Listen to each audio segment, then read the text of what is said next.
The Constitution does not give power to the Vice President to unilaterally reject lawfully certified electors.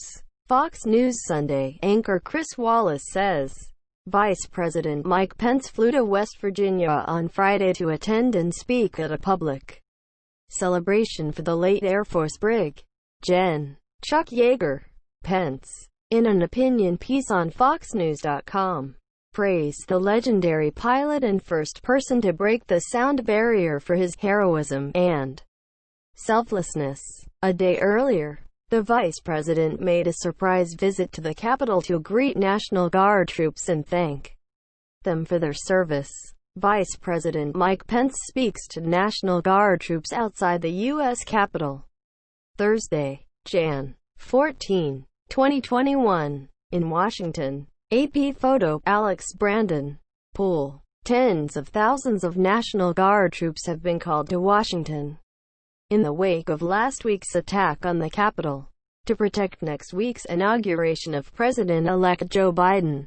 Hours before Pence's impromptu meeting Thursday with the troops, the vice president took part in a federal emergency management agency, FEMA, briefing on security precautions being implemented amid threats of violence to disrupt next week's inauguration. Pence said he's committed to an orderly transition and to a safe inauguration.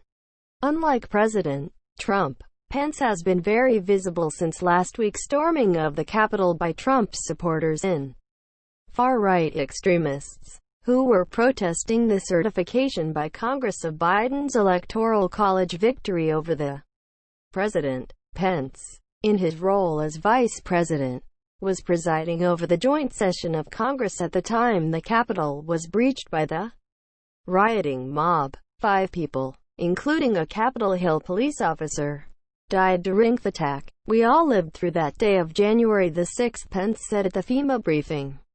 "We are committed to an orderly transition and to a safe inauguration.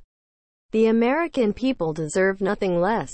And he emphasized, "We're going to ensure that we have a safe inauguration, that President-elect Joe Biden and Vice President-elect Kamala Harris are sworn in as the new President and Vice President of the United States, in a manner consistent with our history, with our traditions, in a way that gives honor to the American people in the United States." And unlike the president, who has still refused to concede his election loss to Biden and continues to falsely claim that the election was rigged and that there was massive voter fraud, Pence will attend the inauguration. "I think Pence wants to very much do what's right for the country, and he does view, I believe, his job as vice president to be actually completed all the way to the last hour," Tim Phillips, a longtime close friend of the vice president, told Fox News on Friday. Phillips, the president of the powerful conservative and libertarian political advocacy group Americans for Prosperity, said, "It's not a surprise that he would go to the Capitol and visit those National Guard members and go to the inauguration. I think it's a good thing to do for the country. I think it's the right thing to do." Phillips emphasized that the vice president very much views his job as a duty and he wants to complete his duty right through the tape. Vice President Mike Pence listens after reading the final certification of Electoral College votes cast in November's presidential election during a joint session of Congress after working through the night at the Capitol in Washington. Thursday, Jan. 7, 2021. Violent protesters loyal to President Donald Trump stormed the Capitol Wednesday, disrupting the process. AP photo, J.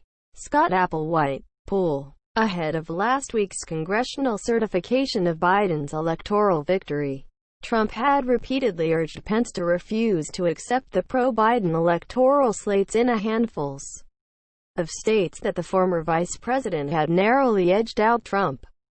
The president incorrectly claimed that Pence had the power to reverse the election results in his role presiding over the joint session of Congress, as the Capitol was being stormed soon after Trump urged a massive crowd of supporters at a rally he headlined near the White House to march to the Capitol and show strength in protesting the election certification. Trump took to Twitter to lambast Pence for doing his Constitution duty, rather than to support the president's unsuccessful push to stay in power.